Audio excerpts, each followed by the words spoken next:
sat at the long folding table in Patty Voss's perfectly staged living room. The one with the fake live, laugh, love sign that somehow made the HOA finds feel classy. The Evergreen Pines HOA holiday potluck was in full swing, but the air tasted like vinegar and entitlement. 20 of us were crammed around the table under strings of white fairy lights that glowed just bright enough to highlight every blade of grass that dared to grow a quarter-inch too long. Patty Voss, our beloved president, the woman who once wrote me up for excessive holiday cheer because my wreath had one too many pine cones, cleared her throat like she was about to deliver the Sermon on the Mount. She wore a cashmere twin set the color of spoiled milk and a smile so tight it could crack walnuts. "Jordan," she purred, turning those laser eyes on me. We were just discussing the new compliance fees. You know, for residents who still haven't updated their mailbox numbers to the approved font. Some people just can't seem to follow simple rules. The table went quiet. Forks paused midair. Everyone knew exactly who some people was. Me, Jordan Hale, 35, the single woman who dared to park her Tesla in her own driveway instead of the approved visitor spot. I kept my eyes on the roast chicken I was carving, blade sliding through the meat with surgical calm. "I have a job, Patty," I said evenly. "A real one. I pay my dues on time. The mailbox is fine," she scoffed, the sound bouncing off her crystal water goblets. "A job? Darling, freelancing graphic design is adorable, but it's hardly a career.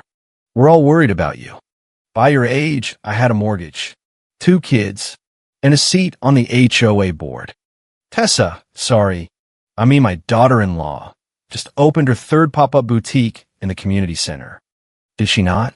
Or is it the 4th?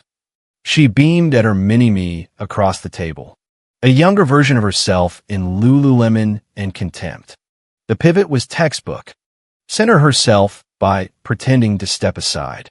"Nobody's making Jordan feel bad," her husband chimed in, smoothing his napkin like he was extinguishing a fire. But the damage was done.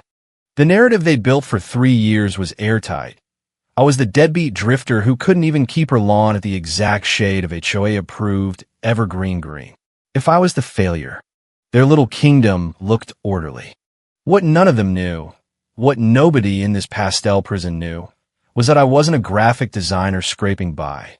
I was the founder and CEO of Northline Logistics, the invisible software backbone for half the shipping ports on the East Coast. Last quarter alone, we closed a $4.2 million contract. I own my house outright. My Tesla was paid cash. But silence had become my superpower.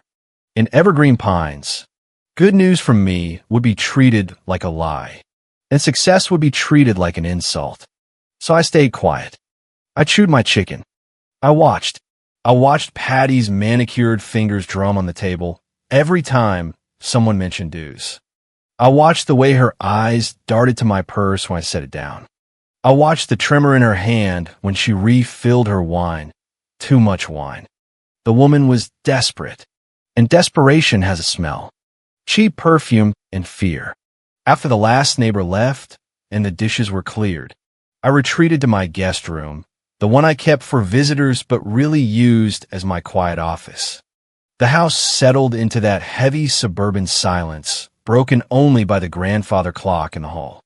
I opened my suitcase, pulled out a plain white envelope, and fanned $5,000 in crisp hundreds across the bedspread. 50 bills. It looked exactly like emergency cash a struggling freelancer might hide, because banks were scary. I placed the envelope on the nightstand next to a half-read paperback, right under the lamp. Not hidden, visible, tempting. Then I took a time-stamped photo at 11:47 p.m. I turned off the light, laid down facing the wall, and waited. The floorboards near the guest room had been my secret project for weeks, loose ones I'd loosened further. About an hour later, I heard the soft click of the side door I'd accidentally left unlocked after the party. Soft footsteps. A pause. The creak I was waiting for. Someone was in the room. The air shifted. Paper slid against wood. The envelope was gone. I didn't move. I didn't smile yet. But inside, something cold and sharp clicked into place. The trap was sprung. The next morning, the neighborhood was buzzing with Christmas lights and passive-aggressive text threads about whose lights were too bright. I walked into my kitchen at 8:05, poured coffee, and waited. Patty showed up at my door at 8:17, wearing yoga pants and the face of a woman who hadn't slept. Just checking on compliance, she lied, clipboard in hand. Her eyes scanned my face for red eyes, for panic, for the meltdown she'd been fantasizing about all night. "Sleep okay?" she asked. Voice syrupy. "Like a rock," I said. "The guest bed is surprisingly comfortable." She drummed her nails on the clipboard. Click, click, click. "Did you check your things? I saw your suitcase was open when I walked by last night after the party. You know how messy things get after these events." I set my mug down slowly. Everything is exactly where it should be. Patty froze. The mask slipped. Pure confusion. She knew the money was gone because she had taken it. She probably had it tucked in her oversized purse right now. If I said nothing was missing, her brain short-circuited. "Are you sure?" she pressed, voice rising. Cleaners were in and out. Not that I'm accusing anyone, but cash lying around. "Patty," I said softly, letting the silence stretch until it hurt. "Why are you so worried about my money?" She snapped too fast. "I'm just being a good neighbor." "God, Jordan, you're so defensive. This is why nobody can talk to you." I smiled. Not a nice smile. The smile of someone who just watched the mouse step into the glue. "It's funny. I thought I misplaced a white envelope last night. But then I realized I must have put it somewhere safe. Or maybe I spent it. Who knows?" Patty's face drained of color. She knew. She had counted the cash. But the real bomb, the USB drive tucked behind the bills with my tax returns, birth certificate, and Social Security card, was already in her possession. She had grabbed the whole envelope in her greedy little hands. I leaned in close so only she could hear. "Besides, it's just paper. Patty, it's what else was in the envelope that matters." I walked away without waiting for her answer. Let her sweat. Let her wonder if I knew she had my identity in her hot little hands. The game had officially begun. And for the first time in 3 years of HOA hell, I was writing the rules. To understand why I smiled when Patty Voss stole $5,000 from my guest room, you have to understand the architecture of evergreen pines. For 35 years, the neighborhood had been ruled by one simple law: appearance over everything. If your lawn was the wrong shade of green, you got fined. If your holiday lights stayed up past January 15th, you got fined. If you questioned the president, you got slandered at every potluck until the whole street believed you were the problem. I had been a cautionary tale for 3 years. The woman who couldn't get her life together. The one who parked in the wrong spot and whose fence pickets were allegedly 0.2 inches too wide. Patty had crafted the narrative and forced me to wear it like a scarlet letter. If I was the failure, her little empire looked flawless. If I was chaos, her tyranny looked like order. What nobody knew was that I had stopped needing their approval the day I incorporated Northline Logistics in a Starbucks with a refurbished laptop. I ran a company that tracked shipping containers across oceans. I had 40 employees, a corner office overlooking Atlanta, and a retirement account that could buy every house on my street twice over. But here, in Evergreen Pines, I was just Jordan the Drifter, Jordan who needed to be reminded to mow, Jordan who could be fined into submission. I learned early that good news from me was treated like a threat. So I stayed silent. I paid the fines. I smiled at the meetings. I watched, and I compiled. 6 months ago, I had run a routine background check on myself for a new client contract.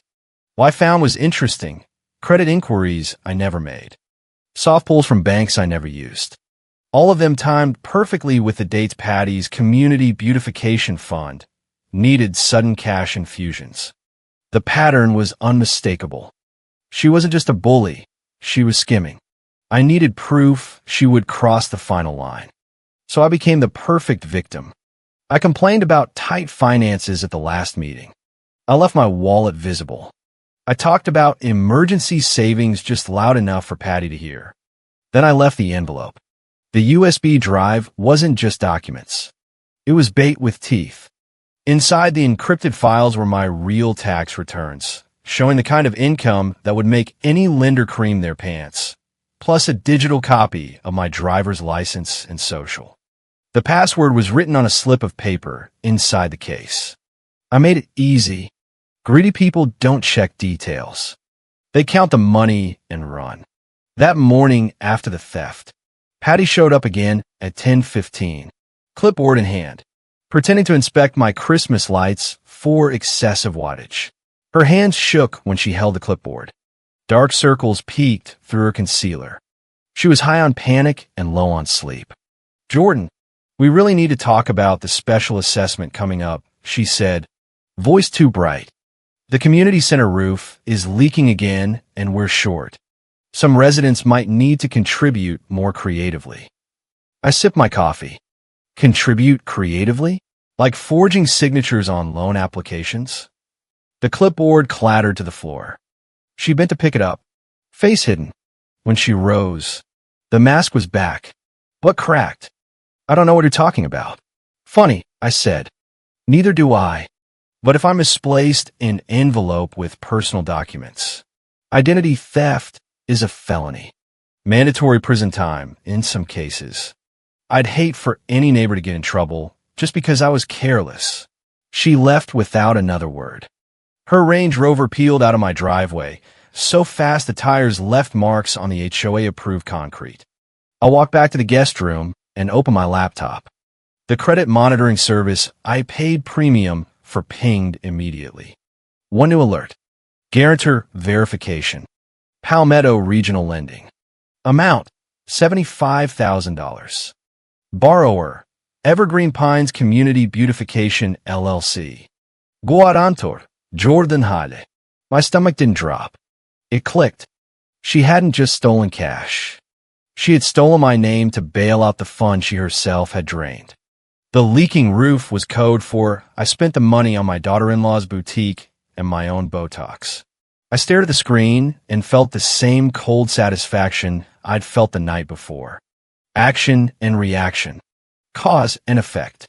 Patty had spent 3 years building a house of cards painted to look like steel. I had just turned on the fan. The next 48 hours were a masterclass in quiet observation. I watched Patty at the emergency HOA board meeting she called. She wore a new blazer and a smile, so fake it could sell insurance. She talked about temporary cash flow issues and neighborly support. Every time she glanced at me, her left eye twitched. I said nothing. I voted yes on the special assessment like a good little resident. I even offered to help research financing options. The smile she gave me could have curdled milk. That night I sat in my office with my lawyer, Miles Carter, on speakerphone. She used a USB, I told him. She forged my signature on a $75,000 commercial loan using my old driver's license and current tax returns. Miles whistled low. "This isn't HOA drama anymore. Jordan, this is wire fraud, identity theft, grand larceny. We can end her tonight." "No," I said. "Not yet. I want her to feel safe. I want her to spend that $5,000. I want her to draw down the loan proceeds. Then I want to own every single cent she owes." Miles was quiet for a beat. "You baited her on purpose." I needed to know if she was just incompetent or if she was a predator. I answered. "Now I know." He laughed once, sharp and admiring. "Remind me never to play poker with you." I hung up and stared at the glowing screen of my laptop. The tracker on the USB drive, passive RFID, nothing flashy, had pinged at a storage unit on the edge of town. Unit 412, secure keep mini storage. Paid for in cash. The same cash I'd left on my nightstand. Patty thought she had stolen my future. She had just handed me hers. The loss of $5,000 was a rounding error in my life. The real violation was the USB. That little gray stick contained the keys to every account I had ever opened. Patty had taken my identity the same way she took everything else in this neighborhood. Quietly, greedily, and with the absolute certainty that no one would ever push back. I spent the next week playing the perfect resident. I paid the new special assessment without complaint. I trimmed my lawn to the exact millimeter. I even complimented Patty's new holiday wreath at the next board meeting. Every time I smiled at her left eye twitched harder. She was waiting for the explosion. She was waiting for me to cry, to scream, to beg the board for mercy. Instead, I waited. The credit inquiry turned into a full loan approval 3 days before Christmas. Palmetto Regional Lending wired $75,000 into the Evergreen Pines Community Beautification LLC account, the same LLC Patty controlled with an iron fist and zero oversight. I watched the money move through the tracking software I had quietly installed on the USB before I left it out. Every transaction lit up my screen like fireworks. $12,000 to her daughter-in-law's boutique for inventory. $8,000 to a spa in Atlanta for stress relief. $3,000 to a liquor store for board appreciation gifts. She was celebrating with my money. On Christmas Eve, I drove to the storage unit myself. The place was deserted. Holiday lights flickering on the chain-link fence. I parked 2 rows away and waited until the security camera swept past.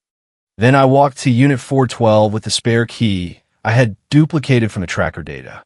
Inside was a shrine, a folding table covered in practice sheets, my signature written over and over in blue ink. Some shaky, some crossed out. The bottom rows terrifyingly close to perfect. Boxes labeled Jordan's Mail, 2021 to 2024. Old bank statements. Credit card offers. Even the Christmas card I'd sent my parents 3 years ago. She had been collecting me like baseball cards, waiting for the moment I became valuable enough to cash in. I took photos with my phone, time-stamped and geotagged. Then I left everything exactly as I found it. Let her keep her trophies a little longer. Christmas morning, Patty posted on the neighborhood Facebook group, "Blessed to serve such a generous community. The roof repair is fully funded thanks to neighborly love, Red Heart." I liked the post. 2 days later, my phone buzzed with a text from my cousin Jade, the only person in the zip code who didn't drink the Kool-Aid. "Watch your back. Patty is manic." I overheard her on the phone in the community center. She's crying about a deadline. Says she owes money to the wrong people. "She mentioned your name." I stared at the screen. The wrong people. That explained the desperation. That explained why she had risked everything on one sloppy break-in. I opened my banking app, then switched to the credit monitoring service. New alert. Loan status. Active. Guarantor. Jordan Hale. Delinquency notice issued. The first payment was due January 15th. Patty had already spent half the money. I smiled at the screen the same way I had smiled at her the morning after the theft. The game had moved from check to checkmate. I called Miles. "It's time. Form the LLC. Apex Asset Recovery. Buy the note. Send the preservation order to the storage facility. I want everything locked down by Friday." Miles didn't ask questions. He knew the plan. He knew I wasn't coming for the money. I was coming for her throne. Friday morning, the notification hit my laptop like a gunshot. Loan note 8944B acquired.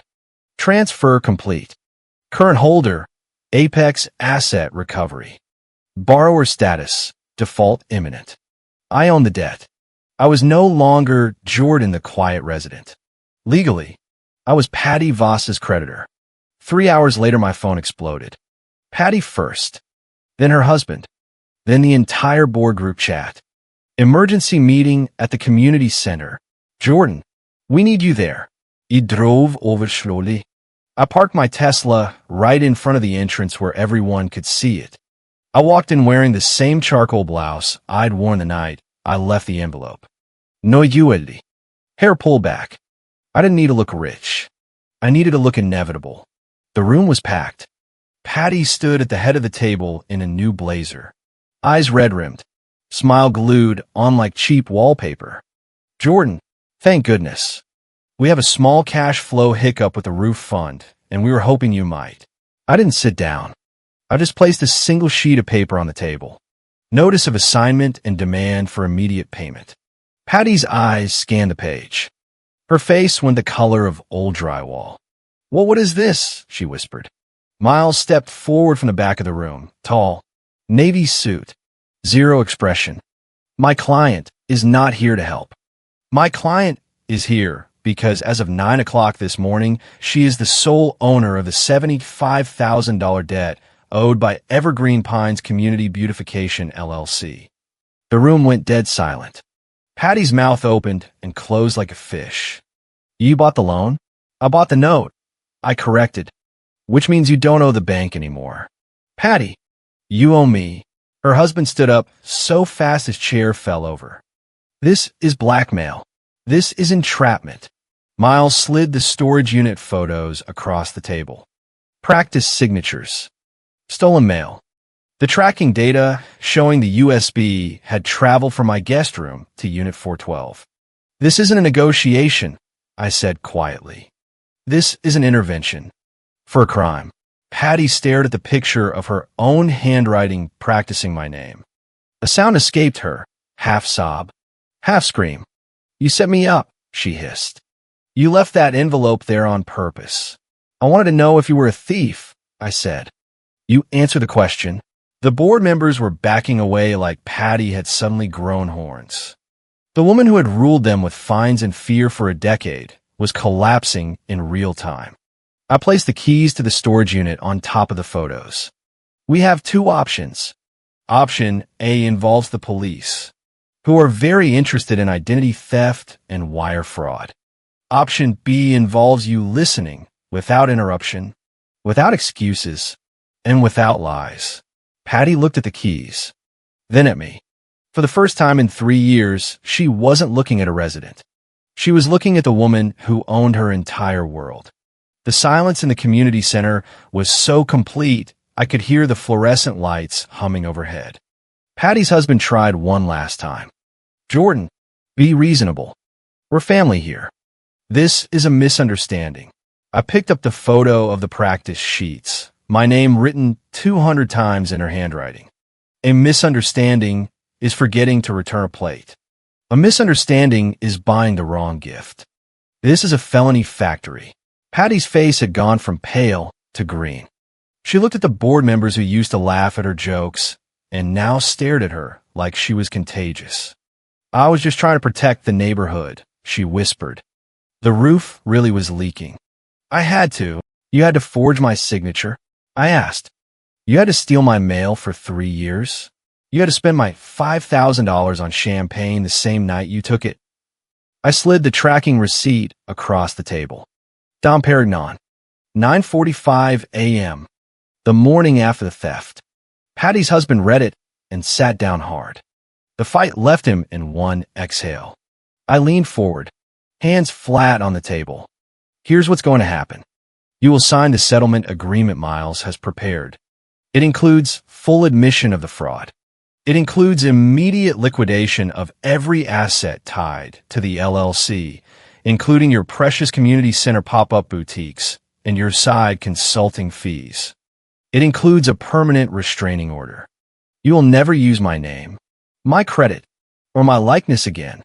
You will hand over every document in that storage unit for destruction, and you will resign as president effective immediately."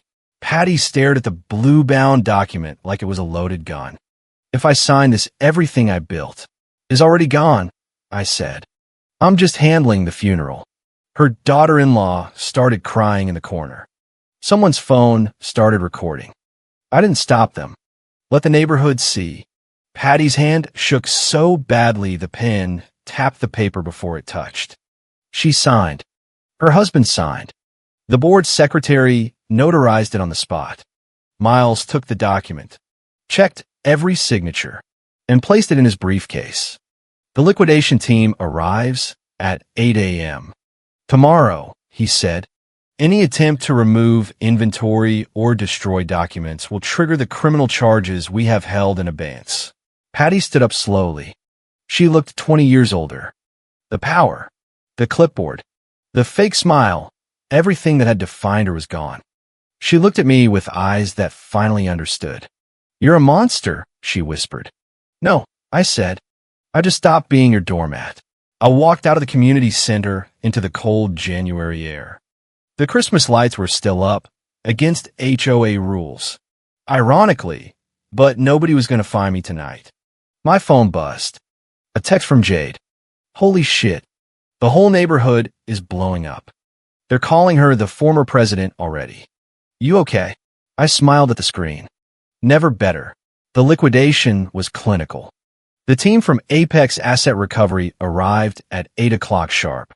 They inventoried every chair, every fake flower arrangement, every overpriced espresso machine in Patty's pop-up boutiques.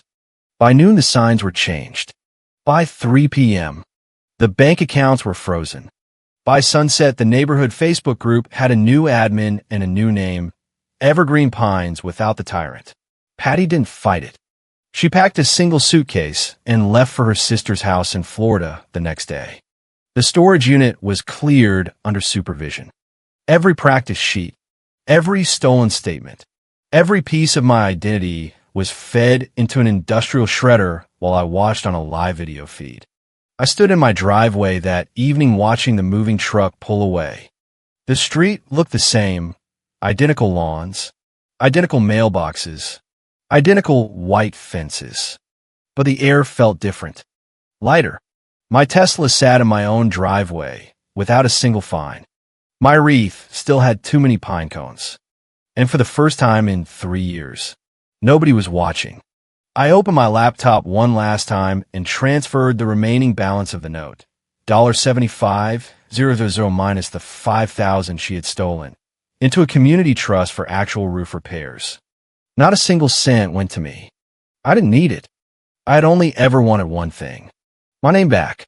I closed the laptop and stepped outside. The fairy lights on my house glowed softly against the night sky.